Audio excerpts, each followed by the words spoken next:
On this edition of the Joel Klatt Show, is the Big Ten East the best division in college football, and can anybody stop Georgia? College football has never been better. Interest has never been higher. I believe that we are at the dawn of the golden age of college football. It was an epic day of college football. It was just one of those days where you fall in love with the sport all over again. Hey, welcome into the show. It is the Joel Klatt Show. I am Joel Klatt. Welcome in. More preseason content for you from our beautiful new studios here at the digital space at Fox. Big show. I got to get into a bunch of different conference discussions, and really more so, we're going to get into those discussions in the form of questions. Now, before we do that, remember, go follow us on social media, because throughout the college football year, we're going to have all sorts of content that you don't find exclusively here on the podcast or on the YouTube channel that are going to be out there on social media. So any of the social media spaces at Joel Klatt Show, there. You can follow me personally on Twitter or X, whatever you want to call it, at Joel Klatt. You can follow me on Instagram personally at Joel_Klatt. Okay. Last thing, by the way, subscribe to the YouTube channel, because we've got our own YouTube channel, and you should, and it's really cool, and we're going to have exclusive content there during the course of the year. Here we go. Let's start in the Big Ten. So the Big Ten this year is loaded at the top, which leads me to the inevitable question of, is the Big Ten East the best division in college football? Now, here's the very easy and short answer. Yes. Now, there are not a lot of divisions in college football anymore. So, let's, not take it too far. But yes, SEC still has divisions. Big Ten still has divisions. And the Big Ten East is loaded. Let's give some perspective on how good the Big Ten East is, at least here in the preseason. The last time that one division in college football had three teams open in the preseason top 10 was 2013. That was the SEC East, with Georgia at 5, South Carolina at 6, and Florida at 10. We are all fully expecting, and we have seen now that Ohio State, Michigan, and Penn State are opening in the top 10. If you look at my rankings, which came out last week, thank you for listening to that show, by the way, watching that show. And if you haven't, go back and check it out. My top 25 to start the year, you would see that they're all in the top 5. In most people's poll, Michigan's going to be 2 and Ohio State's going to be 3. And Penn State's going to land somewhere between 5 and 7 in most polls. So this is the best division in college football. So then, how does it shake out? Well, this becomes like a really interesting question to look at. And we start with the team that has won it in back-to-back seasons, which is Michigan. In order to win this division, I think that you're going to have to beat Michigan, right? That might go without being said, but they have the blueprint, and that blueprint ain't changing anytime soon. This is a team that clearly understands how to win football games and why they win football games, and they have done it so well over the last couple of years. Just look at these two numbers, and I think these two numbers really, well, they put it in perspective what this division is all about. 250 and 242. What do those represent? Those represent last year's rushing yards in the second half of the Ohio State and Penn State game. So Michigan was thoroughly dominant at the line of scrimmage when they needed to be against their two biggest opponents within their conference. So that's where this division is going to come down to. You're not going to beat Michigan unless you can control their run game. Okay? Neither of those teams were able to do that last year. And it looks like it's going to be even more difficult to do that moving forward into this year. Michigan's offensive line, at least on paper, to me, looks like one of the 2 best offensive lines in the country, along with potentially Georgia. The thing about Michigan's offensive line is that it's deep. Okay, there's 6, 7 guys that you could argue are draftable players, like NFL caliber offensive linemen, in particular, once you look at the guys that they've brought in from the transfer portal. It leads me to believe that with their 2 backs, Donovan Edwards and Blake Corum, that this is going to be a team that can just bludgeon people to death.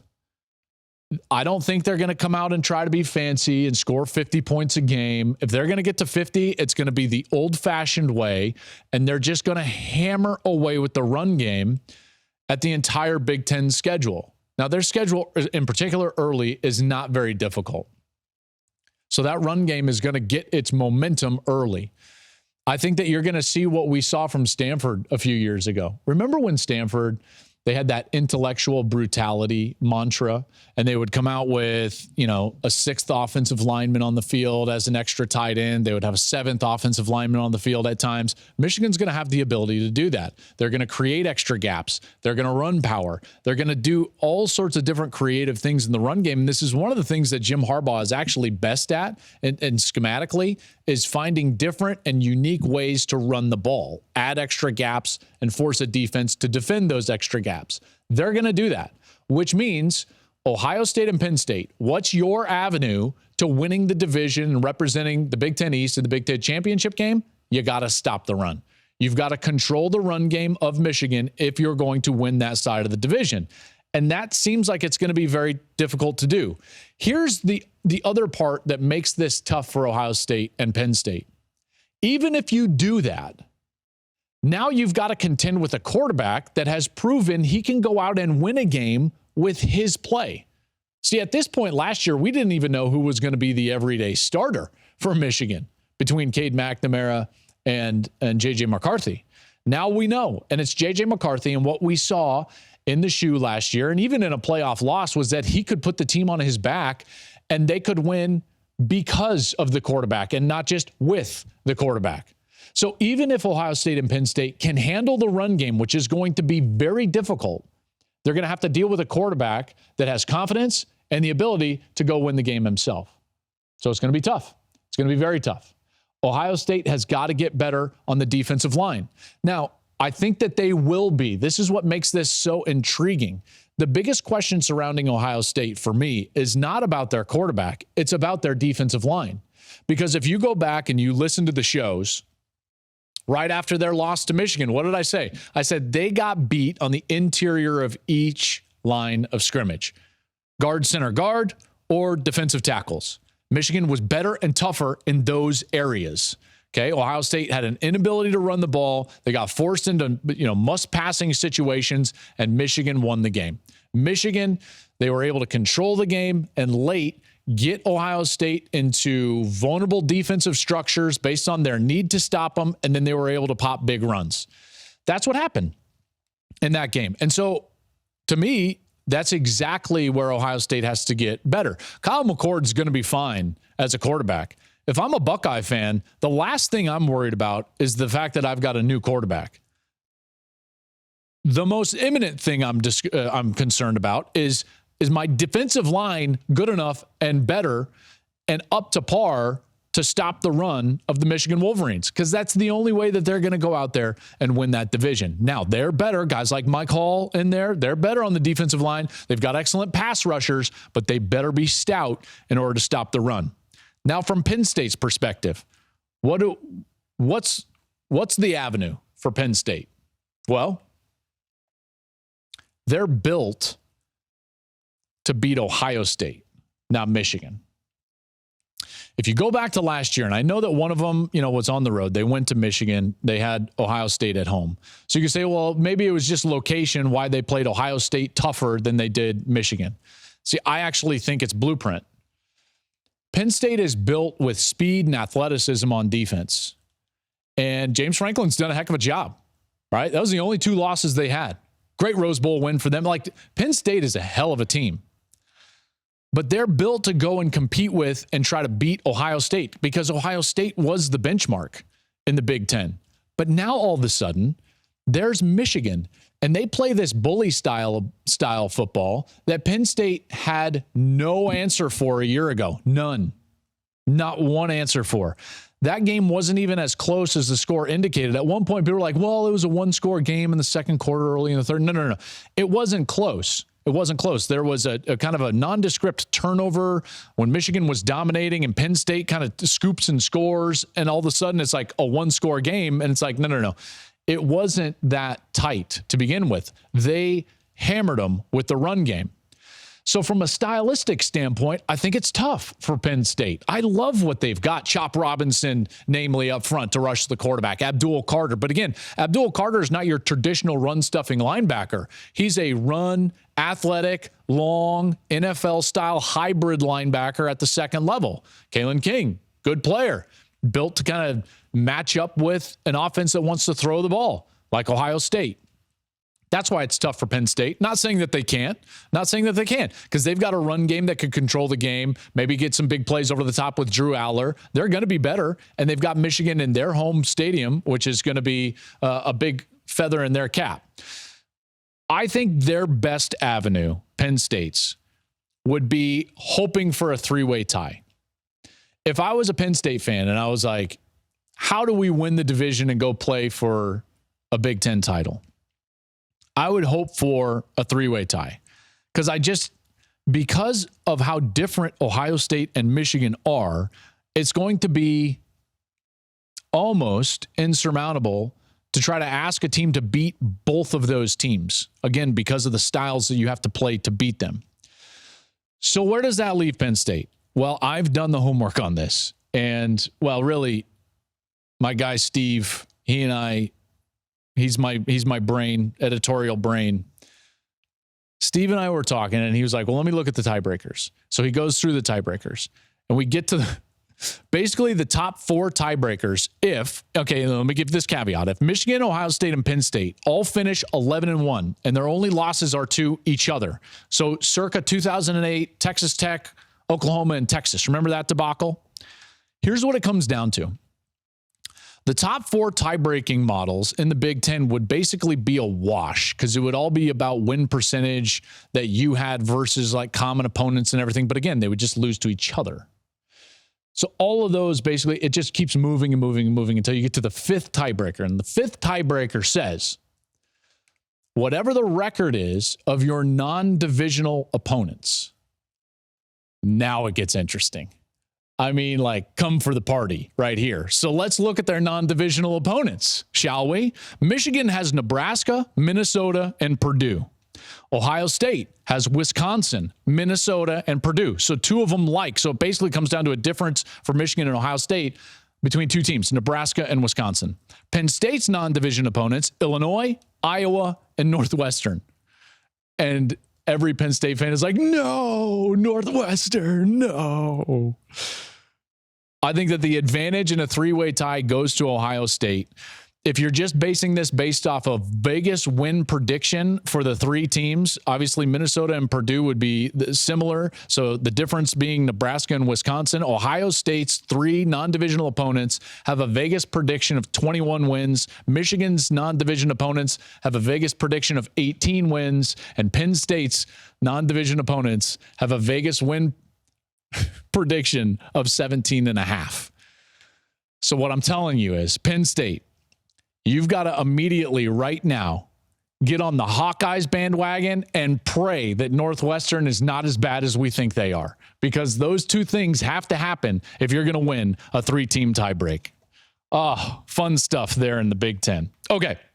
Let's move on. Let's get to the SEC. What's the biggest question in the SEC? The biggest question in the SEC is, can anybody beat Georgia? They have been totally dominant in the SEC, totally dominant. Only one loss in the last couple of years. That was Alabama in the SEC championship game. And while they lose their quarterback and offensive coordinator, to me, I'm unconcerned with that, because they were never a quarterback-centric or offensive-centric team. I said that last week when talking about why they were number one. This is a roster that's unbelievable. They're 17-1 in their last 18 games in the conference, okay? Only one of those 17 wins was within 10 points in terms of a margin, and that was the win at Missouri last year by 4. Obviously, the one loss, Alabama in the SEC championship game. I get it. They've got a new QB, and you could make an argument like, hey, Bennett was 29-3 as a starter. Again, I'm not concerned. Whoever is the quarterback for Georgia is going to be fine. They've been vetted by Kirby Smart. I think all of that suggests that they're going to be a team that is on par with the level that they've played at the last couple of years. 7 straight top 5 recruiting classes, and the only team with a top 5 scoring offense and scoring defense last year. Plus, oh, by the way, the schedule is embarrassingly easy. Very easy. Not a knock on the SEC, not a knock on Georgia. It just happened to play out this way. They were supposed to go to Norman and play Oklahoma. That game goes away because Oklahoma won't reciprocate next year, obviously being in the SEC and being a conference team against them. So that game goes away. They replace it with some cake game, and here we are. They are not going to be threatened at all. They're not going to be threatened until they go to Neyland November, 11th? Which, by the way, that trip to Tennessee, November 11th, is going to be their third true road game of the season. That's it.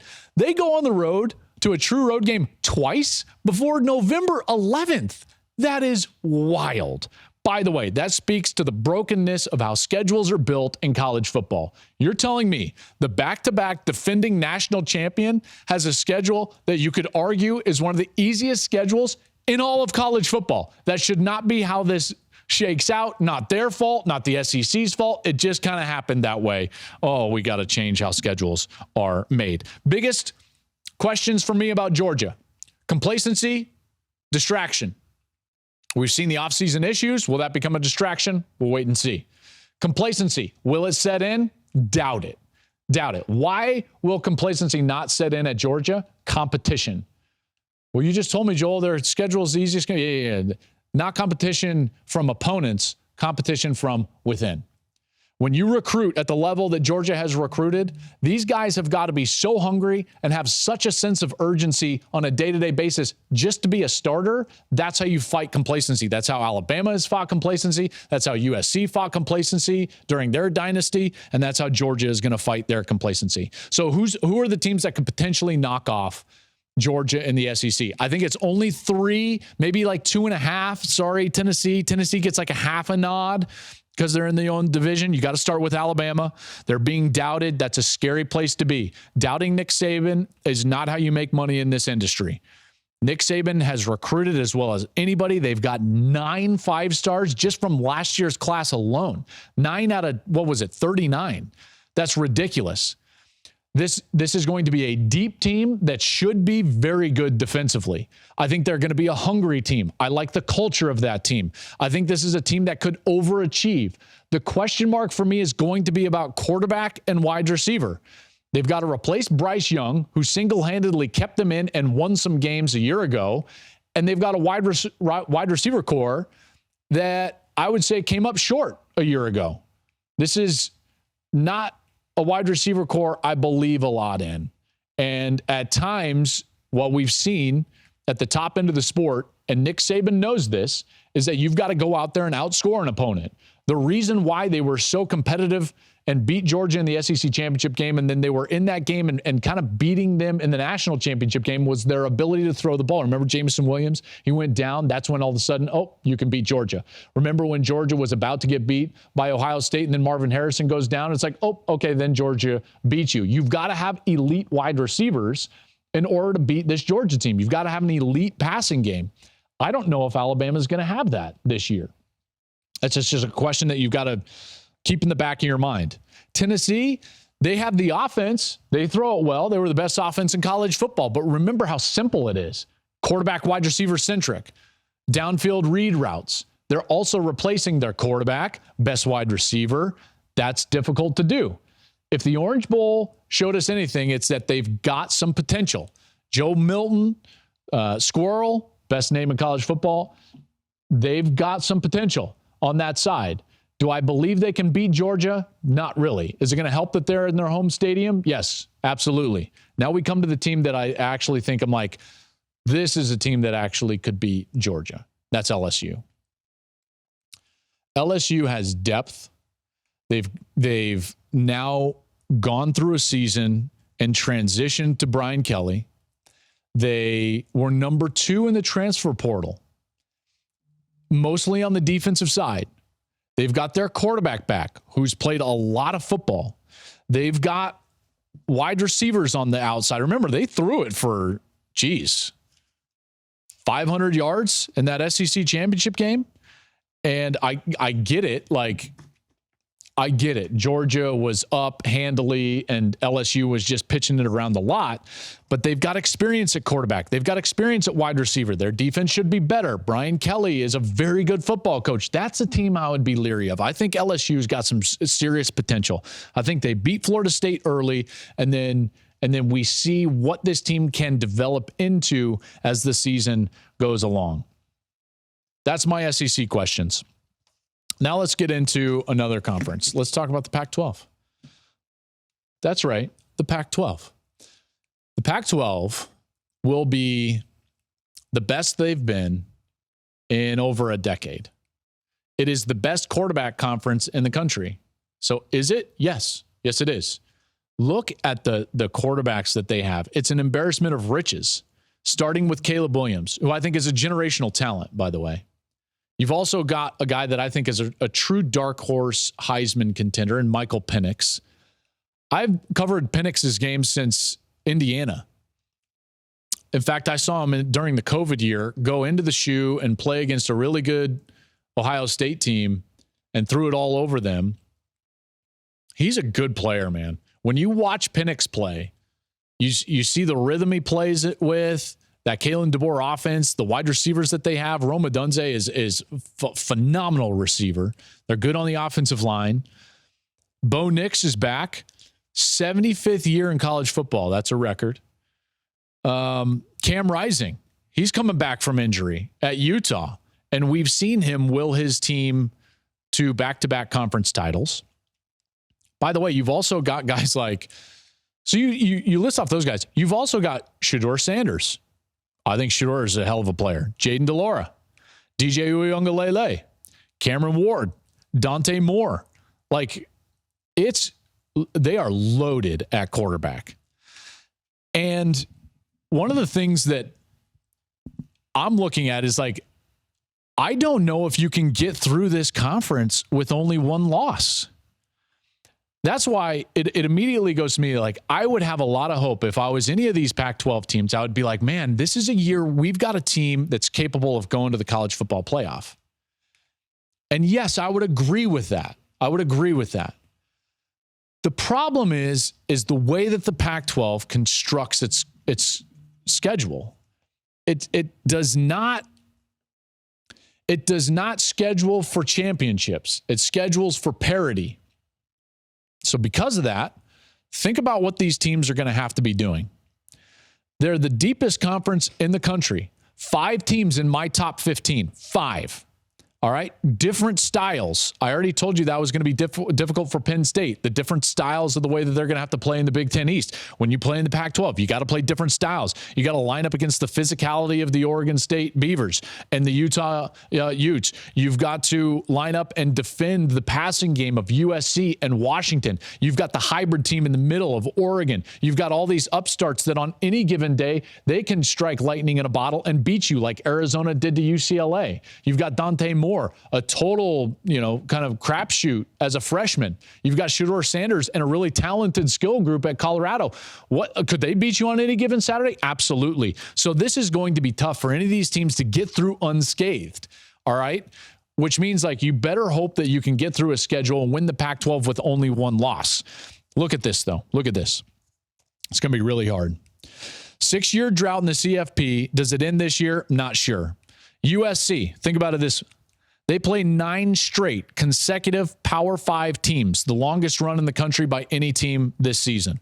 That's because they've got a random off week the week before the Pac-12 championship game. What are we doing? 9 consecutive weeks against Power 5 opponents. Consecutive. Do you know how difficult that's going to be to stay healthy? Is Caleb Williams going to be able to stay healthy throughout that? The offensive line, will they be able to stay healthy? The wide receiver core, the thin defensive line? Yikes.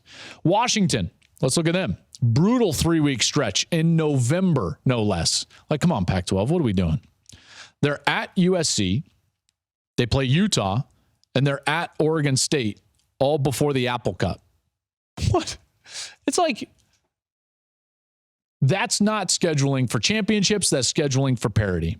Oregon has to go to both Washington and Utah in October. Then they play USC and Oregon State in November. That's going to be very tough. I would say that's the easiest road of any of them. Utah, they have a tough non-conference.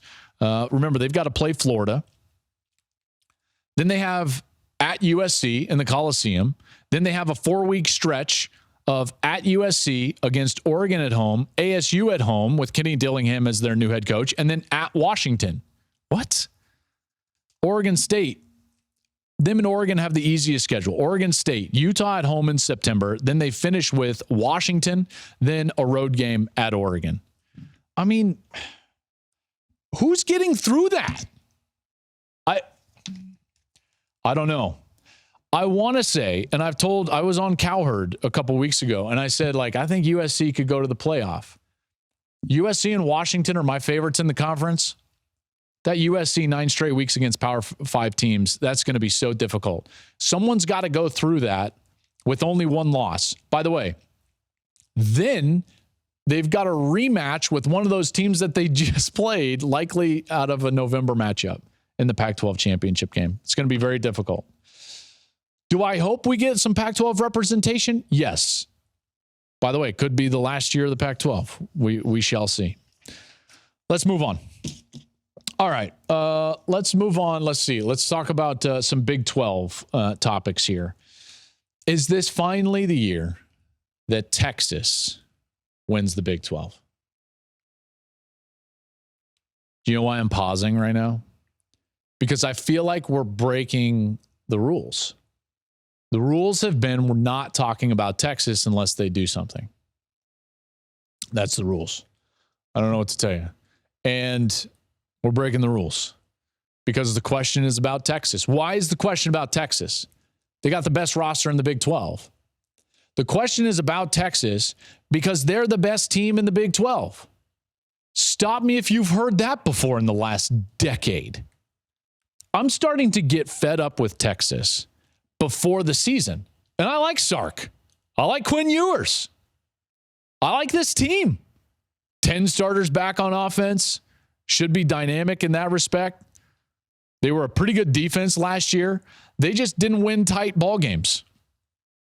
If they can fix that, which they should, through experience, making those plays when they need to, they'll land in the Big 12 championship game. Best rosters usually win championship games. They should win the Big 12 championship. They should. Their roster suggests that they're the best team in the conference and that they should compete for a playoff spot. But guess what? They're still Texas. They're still Texas. And by the way, I've been a bit of a cheerleader for Texas. And that's why I'm so upset even before they play a game. Perpetually underachieving this team. And this is a team that will go through a schedule which they should be able to manage. Obviously, the most difficult one being at Tuscaloosa. The problem is that there are enough teams in the Big 12 that are just tough outs. Kansas State comes to mind. Texas Tech comes to mind. TCU comes to mind. You've got the rivalry against Oklahoma. They're the next most talented team. Those are not easy games, and Texas has perpetually played down to its level of competition. I do think it's maybe the most unpredictable conference because Texas continues to play down to their competition. You got to win close games in the Big 12. It's what OU and Texas could not do a year ago. It's what TCU could do. TCU was phenomenal in close games. Phenomenal. With Max Duggan, Garrett Riley, Quentin Johnston, Kendry Miller. That's what Sonny Dykes and the Horned Frogs majored in last year, was winning tight football games.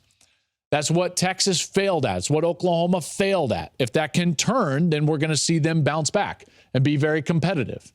The defense quietly played really, really well last year. And if that continues, then they should be able to win some of those close games. But again, difficulty because of the balance of the conference. I think the sneakiest team in the Big 12, Kansas State.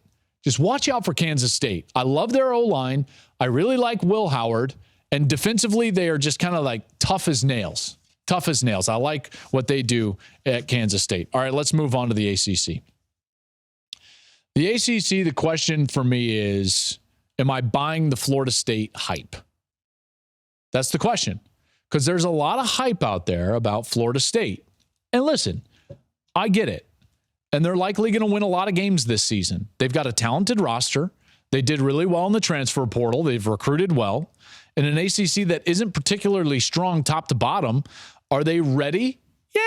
Yeah, they're ready. The problem is that you got to be ready to beat Clemson because Clemson runs the conference. Have they done enough to overtake Clemson? I'm not sure. They didn't last year when they had them at home. Why should we be so quick to just say like, hey, Florida State. I love Florida State.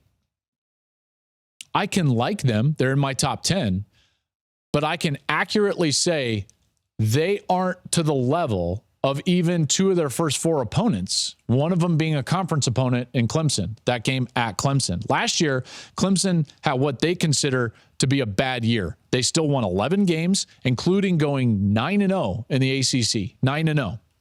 They beat Florida State on the road in Tallahassee, won the ACC, and Florida State had a great year, won 10 games, and still lost 3 in the conference when the season was still like in suspense, if you will. Remember their win streak, Florida State's win streak? Happened late, like the last 6. Those teams were not good. You know how I know that? Blowout win against Georgia Tech, 5-7. Miami, 5-7. Syracuse, 7-6, but they lost 6 of their last 7.